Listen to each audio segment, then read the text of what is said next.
목사에서 올려주세요. 우리 같이 한번 봉독하도록 하겠습니다. 여호와의 말씀이 내게 임하여 이르시되, 인자야, 너는 이스라엘 족속에게 수수께끼를 비유를 말하라.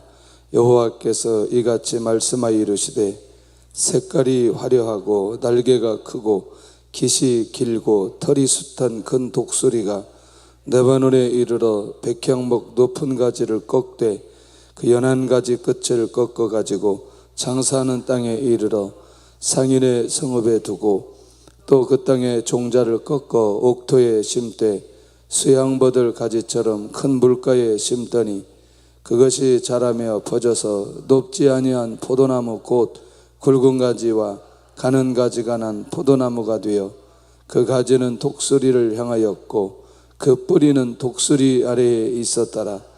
또 날개가 크고 털이 많은 큰 독수리 하나가 있었는데 그 포도나무가 이 독수리에게 물을 받으려고 그 심어진 두둑에서 그를 향하여 뿌리가 뻗고 가지가 퍼졌도다. 그 포도나무를 큰 물가 옥토에 심은 것은 가지를 내고 열매를 내어서 아름다운 포도나무를 이루게 하려 하였습니다. 너는 이르기를, 주 여호와의 말씀에 그 나무가 능히 번성하겠느냐? 이 독수리가 어찌 그 뿌리를 빼고 열매를 따며 그 나무가 시들게 하지 아니하겠으며 그 연한 잎사귀가 마르게 하지 아니하겠느냐? 많은 백성이나 강한 팔이 아니라도 그 뿌리를 뽑으리라. 볼지어다 그것이 심어졌으나 번성하겠느냐? 동풍에 부딪힐 때에 아주 마르지 아니하겠느냐?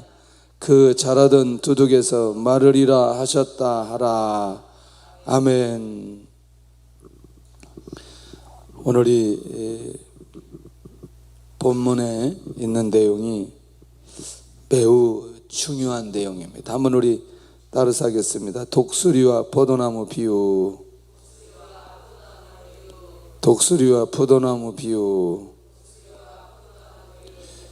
아마도 이 내용을 우리가 좀 살펴보면서 오늘 좀 어려운 내용이거든요. 전부 다 이 독수리와 비유에 관한 내용인데 오늘 이 내용을 잘 모르게 하려고 하는 그 전략이 있는 것 같은데, 도전이 있는 것 같은데, 그런 면에서 이 내용이 굉장히 중요하다는 거죠. 어제 이 내용을 좀 살펴보면서 어떻게 이런 일들이 일어날 수 있느냐. 지금 독수리와 포도나무 비유인데 이게 참 잘 모르겠잖아요. 이게 비유만 계속해서 기록되어졌는데 도대체 왜 이런 얘기를 하나님이 하셨을까? 근데 조금만 이해하면 답이 다 나오게 되어져 있습니다. 옥토에 심긴 종자, 하나님께서 이제 에스겔에게 비유로 말하라고 이제 에스겔을 불러서 말씀하시고 있습니다. 그런데 좀 살펴볼 필요가 있어요. 이스라엘 족속에게 이 수수께끼와 비유를 말하려고 할 때 먼저 우리가 이해를 해야 이 수수께끼와 이 비유에 대한 이해를 할 수 있습니다. 이게 무슨 내용일까? 무엇을 상징할까? 좀 우리가 살펴보면 이 본문은 이 수수께끼와 이 지금 비유에 관한 것은 굉장히 의미가 있어요. 특별히 여기 이제 날개가 크고 깃이 길고 털이 숱한 큰 독수리, 좀 느낌이 있잖아요. 날개가 크고 깃이 길고 털이 숱한 큰 독수리. 일단 일반적인 독수리는 아니라고 봅니다. 그렇죠? 이 독수리는 일반적인 독수리가 아니에요. 어떤 독수리? 큰 독수리다. 큰 독수리. 일단 이걸 우리가 생각하면서 날개 크고 깃이 길고 털이 숱한 큰 독수리다. 일단 큰 것에 대한 개념들이 우리 안에 있어야 그 다음에 이제 이 큰 독수리에 대한 얘기를 할 때 금방 이해할 수 있습니다. 이건 뭐냐면 오늘 수수께끼와 비유에 관한 내용은 본문의 유다 말기의 상황이 아주 긴밀하게 연결이 되어졌다는 거죠. 그러니까 그냥 수수께끼 얘기를 하라는 게 아니고 그냥 비유 얘기를 하라는 게 아니고 오늘 이 안에, 이 말씀 안에 놀랍게도 이 시대에 일어날 어떤 상황들에 대한 것임을 우리가 좀 이해할 수 있다는 거죠. BC 598년에 유다의 18대 왕 여호야김이 죽게 됩니다. 그 이해만 하시면 됩니다. 598년에 18대 왕 여호야김이 죽게 돼요. 상황 얘기입니다. 상황. 이 상황을 이해를 해야 오늘 이 독수리가 이해가 되어집니다. 그래서 그를 이어서 누가 왕이 되느냐? 여호야긴이 왕위에 오르게 됩니다. 여호야긴. 여호야김이 죽고 여호야긴이 왕위에 오르게 됩니다. 이 순서를 좀 잘 기억하시면 좋겠고, 그런데 이 왕이 바벨론이 유다를 침략해서 여호야긴은 3개월 동안의 짧은 통치를 하게 됩니다. 몇 개월? 3개월. 길어요? 짧아요? 짧아요. 왕이 되었는데 바벨론이 유다를 공격해서 그의 왕권 통치가 오래 길지 않았다는 거죠. 그리고 여호야긴은 바벨론 포로로 끌려가게 됩니다. 자, 여기까지 어렵지 않죠?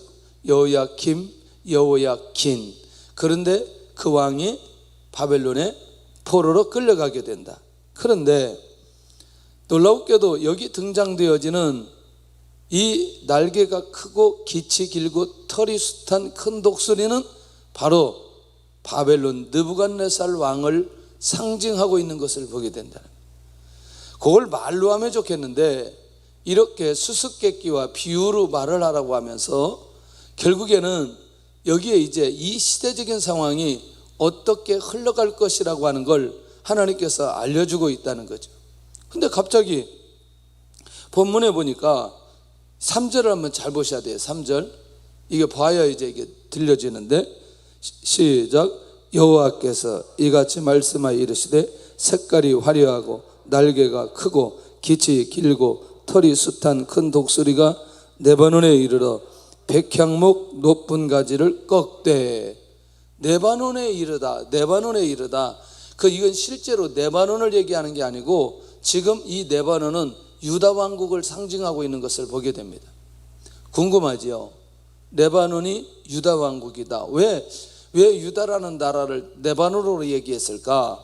그 이유가 있어요.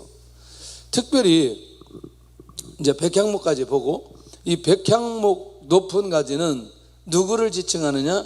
여호야긴 왕을 지칭하고 있는 것을 보게 됩니다. 여기까지는 정리되었죠. 이게 이제 머릿속에 정리가 되어져야 이 수수께끼가, 이 비유가 풀려지게 되는 것을 보게 된다는 거죠. 그러면 이 비유의 구체적인 내용이 뭐냐? 레바논에 이르러 백향목 높은 가지를 꺾되. 누가? 큰 독수리가.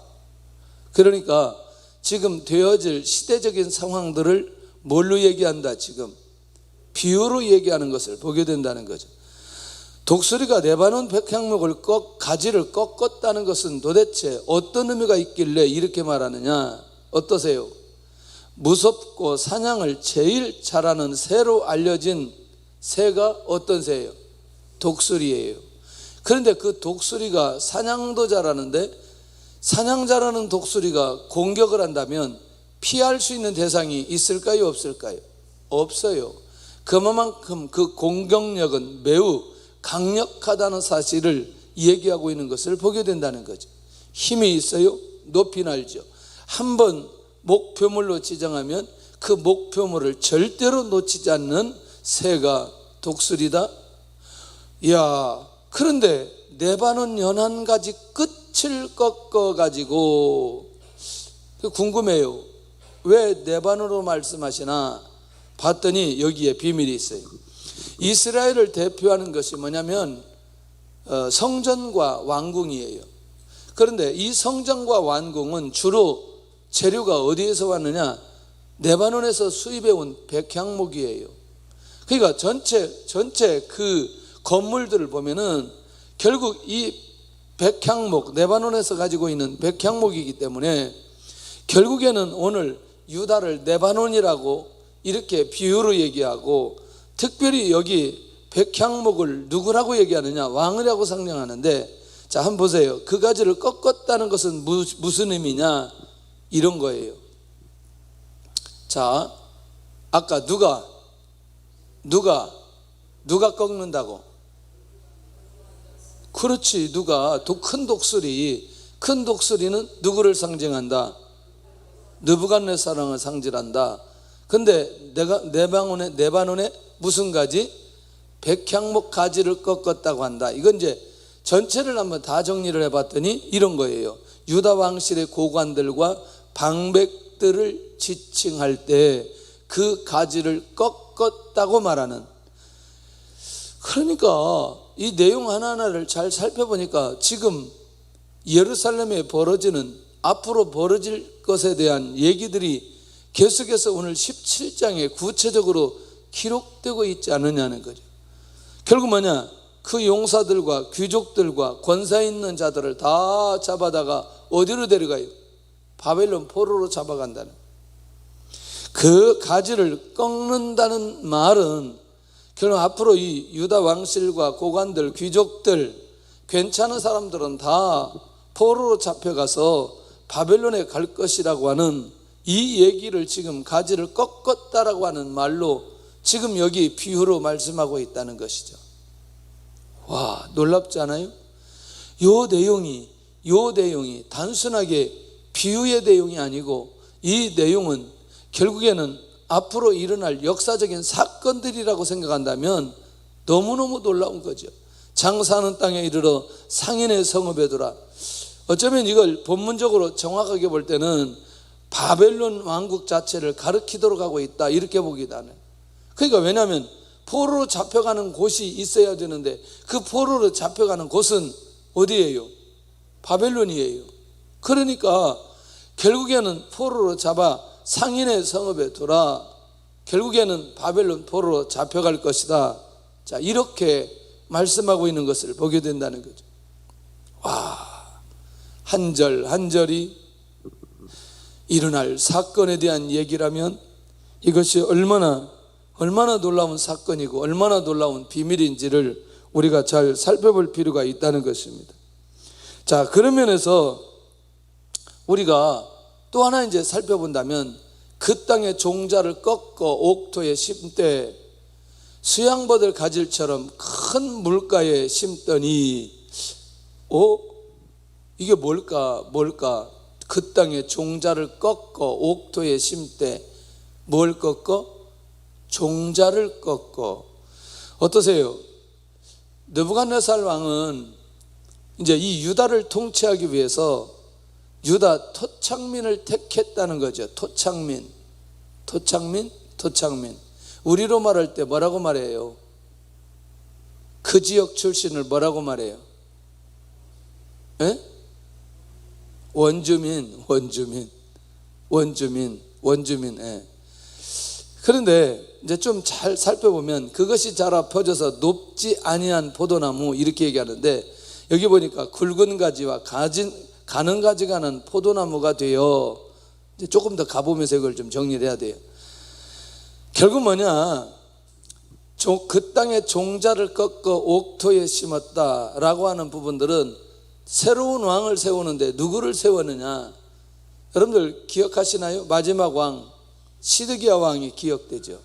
근데 이 시드기야 왕이 세워졌을 때 놀랍게도 느부갓네살 왕이 직간접적으로 형통할 수 있도록 후원했다는 사실.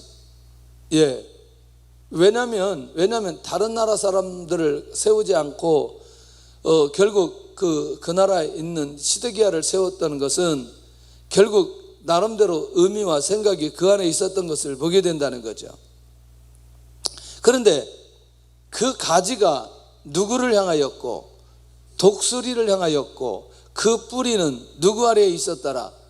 독수리 아래에 있었더라. 이게 이제 6절이 굉장히 중요해요. 가지가 누구를 향했다? 독수리를 향하였다. 그런데 그 뿌리는 누구 아래에 있고? 정리 다 되잖아요. 시드기야 왕이 누구를? 느부갓네살 왕을 신봉하고 해마다 조공을 바쳤다는 거예요. 야, 이 내용을 보니까 결국 이 유다는 바벨론 지배를 벗어나 독립하지 못한다는, 그러니까 이미 하나님의 절대 주권이 어디를 통해서 나타나기 때문에, 바벨론을 통해서 나타나기 때문에, 특별히 유다 백성들은, 유다라는 나라는 이 바벨론 통치를 70년 동안 절대로 벗어날 수 없다는 사실을 오늘 이 종자를 꺾고 옥토에 심고, 그리고 그 가지는 어디를 향하고 독수리를 향하고 그 뿌리는 어디 아래에 있고 독수리 아래에 있었던 이 상황들, 와, 내용이 그냥 독수리, 뭐 종자, 뭐 백향목, 네바논, 뭐 이렇게 얘기하니까 잘 이해가 안 되다가 갑자기 하나씩 이 내용들을 정리해 보니까, 야, 이 내용이 시대적인 상황이고 시대적인 상황에 대한 하나님의 계획을 이 수수께끼와 비유로 말씀하시고 있구나 라는 사실을 알 수 있다는 거죠. 자, 그런데 이 독수리를 향하는 포도나무, 이 독수리는 3절에 등장되는 독수리와 달라요. 이게 뭐냐면 이 독수리는 다른 애굽을 상징하는 독수리라는 거예요. 무슨 말이냐면 아까 깃이 길고 털이 크고 이게 큰 독수리는 누구를 상징하지만, 바벨론 느부갓네살왕을 상징하지만, 여기 6절에 등장되는 독수리는 애굽을 상징한다는 거예요. 자, 6절 한번 볼까요? 시작. 그것이 자라서 퍼져서 높지 아니한 포도나무 곧 굵은 가지와 가는 가지가 난 포도나무가 되어 그 가지는 독수리를 향하였고 그 뿌리는 독수리 아래에 있었더라. 아, 이건 또 뭘까? 계속 이 말씀이 비유로 얘기하니까 이해하기가 쉽지 않은데, 여기 날개가 크고 털이 많은 큰 독수리 하나가 있었는데 그 포도나무가 이 독수리에게 뭘 받으려고? 물을 받으려고. 간단하죠. 이거는 시드기야가 큰 독수리를 바라보지 않고 작은 독수리 애굽을 바라보았다는 거예요. 여러분 어떠세요? 에레미야의 유다 백성들이 바벨론 향하지 않고 누구 바라본 거? 애굽이 힘이 있어서 우리를 구원할까 애굽을 바라봤던 거 기억하시죠? 그 내용들을 에스겔 선지자를 통해서 이렇게 기가 막힌 내용을 연결시키면서 이 시드기야가 어떤 통치에서 어떻게 가는지, 그래서 에레미야가 뭐라고 말해요? 애굽 의지해야 된다, 의지하지 않아야 된다? 의지하지 않아야 된다. 누구 의지해야 된다? 바벨론 의지해야 된다. 지금 하나님의 통치는 누구를 통해서 이루어지기 때문에, 느부갓네살 왕을 통해서 이루어지기 때문에 그렇게 가서는 안 된다. 그러니까 바벨론을 그 당시 의지하는 것도, 바벨론을 바라보는 것도 하나님의 통치 계획 중에 하나니, 애굽을 바라보는 것은 하나님의 뜻과 상관이 없는 것이다.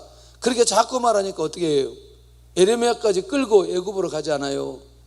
이렇게 하나님의 말씀과 관계없이 살아가는 나라가 망할 때 유다 백성들의 영적인 상태였던 것을 볼 수 있다는 거죠. 그런데 그 심어진 두둑에서 그를 향하여 뿌리가 뻗고 가지가 퍼졌도다. 바벨론을 버리고 애굽과 동맹을 맺은 사실을 둔 그 귀한 말씀인 것을 우리가 알 수 있다는 거죠. 와, 어렵지 않지요? 이 내용이 비유를 얘기하는데 이렇게 정리해 보니까 그렇게 어렵지 않아요. 그런데 이제 8절에 가서 보니까 포도나무를 옥토에 심고 열매를 내었던 것은 아름다운 포도나무를 이루게 하려 하였음이라는 거죠. 맞아요? 포도나무 심을 때는 열매를 위해서 심는 거지 그냥 심는 건 아니라는 거예요. 맞잖아요. 그런데 바벨론을 의지하는 가운데 평온함과 번성함을 꾀하기 위하였는데 사실은 그렇지 못했다는 거죠. 보세요. 여호와의 뜻이 바벨론으로 흐르고 있는데 애굽으로 향할 것이라는 거죠. 그건 여호와의 뜻이 아니라는 것이고, 그리고 그렇게 가서는 안 된다는 사실을 하나님께서 오늘 이렇게 또 말씀하고 있는 것 아니냐는 거예요. 지금 바벨론을 통해서 이 유다를 통치하고 유다를 세우고 어떻게 하든지 이 유다가 하나님 앞에 돌아오도록 하기 위한 것인데, 마지막 순간까지도 하나님 앞에 돌아오지 않는 오늘 이 유다 백성들의 모습을 발견할 수 있는 것을 보게 되더라는 것이죠. 자, 그런 면에서 세 번째는 능히 번성하겠느냐. 자, 에스겔에게 여호와의 말씀은 그 나무가 능히 번성하겠느냐라고 하는 부분입니다. 와, 능히 번성하겠느냐. 이 독수리가 어찌 그 뿌리를 빼고 열매를 따며,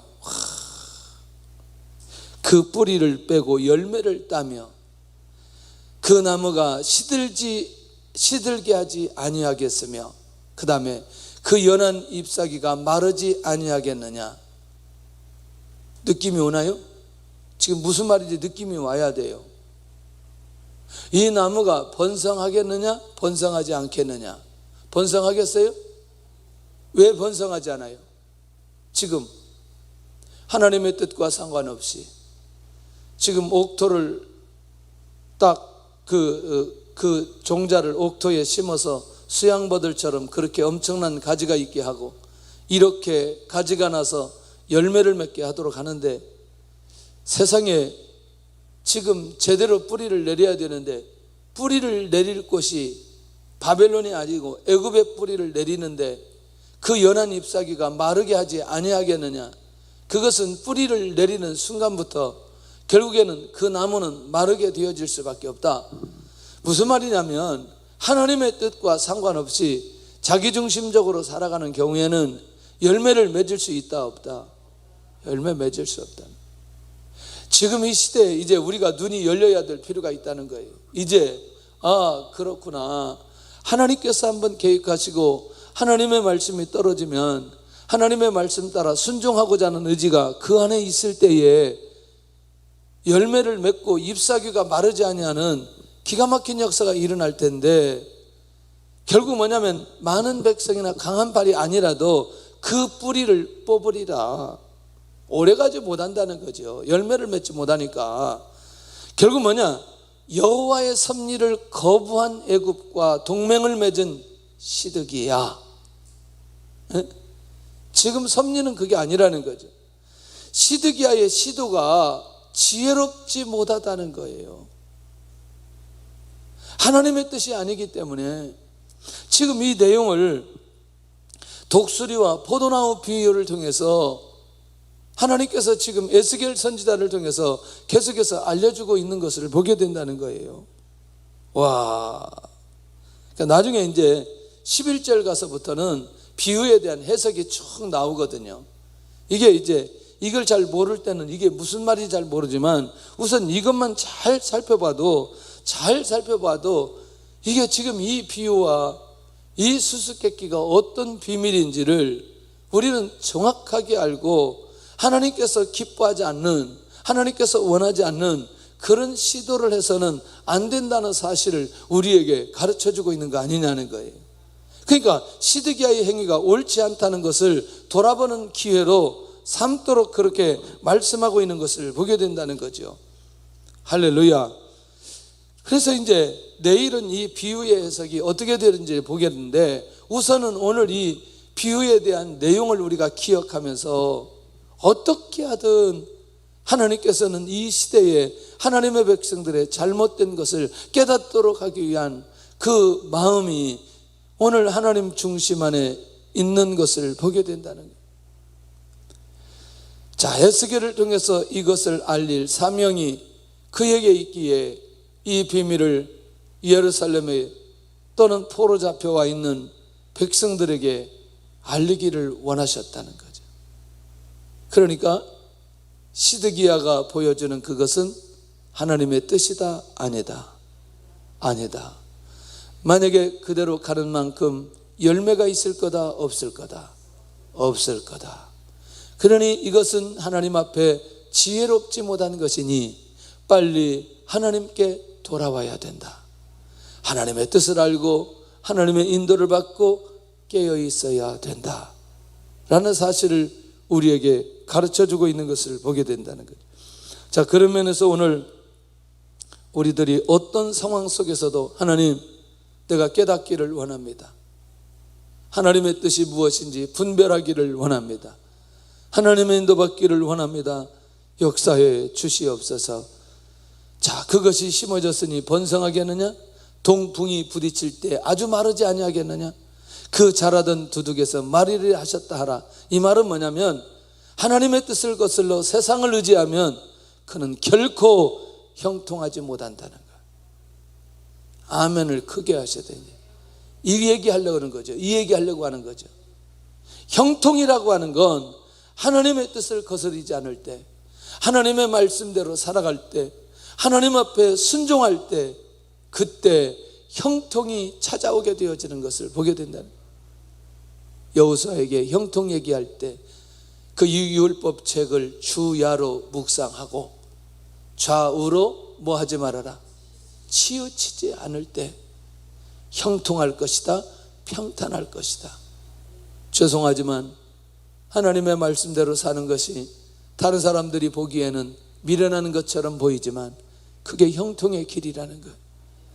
하나님의 말씀을 매일 적용하면서 사는 것이 무지하게 보일지 모르지만 오늘 우리 하루 영적으로 승리하며 갈 수 있는 비결이라는 거예요.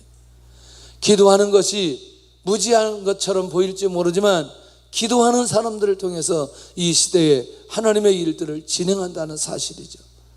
기도하는 사람을 통해서 말씀 붙들고 예배하는 자들을 통해서 형통의 길을 가게 해 주신다는 거예요. 주의 은혜가 있기를 원합니다. 그래서 이 명절 증후군 빨리 없어져야 돼. 빨리 기도가 회복되어야 됩니다. 할렐루야. 물론 가족끼리 만나서 귀한 시간 갖는 거 너무나 중요합니다. 오늘 또 저녁도 예배인데 빨리 예배가 회복되어지고 하나님 앞에 나와 기도가 회복되어지는 시간들로 이어져야 됩니다. 여호와를 의지하는 자, 언제든지 형통이 약속되어졌다는 사실입니다. 그런데 만약에 그 세상을 의지하면 그 세상으로 인해 비참한 고난만 당하게 될 것이라는 거예요. 오늘 주의 은혜가 있기를 원합니다. 내가 자랑 삼던 가지가 나의 교만 때문에 꺾이게 하여 주옵소서. 이 눈이 열려지면서 기도의 자리로 갔으면 좋겠고, 위기의 사건이나 문제는 하나님의 방법으로 해결하게 하여 주옵소서. 하나님 지혜를 주시고 은혜를 주셔서 하나님의 방법으로 해결하는 은혜가 있게 해주시고 하나님의 통치를 따르며 인내하며 응답 받게 하여 주시옵소서. 오늘도 내가 하나님의 통치를 따르기를 원합니다. 오늘 그러면서 내가 인내하면서 응답 받기를 원합니다. 하나님 지키시고 역사하여 주시옵소서. 그렇게 하나님의 인도받는 귀한 은혜와 역사가 오늘 이 아침에도 귀하게 일어나기를 간절히 소원합니다. 우리 약할 때 강함 대신에 우리 찬양하고 하나님 앞에 기도의 자리로 나가도록 하겠습니다.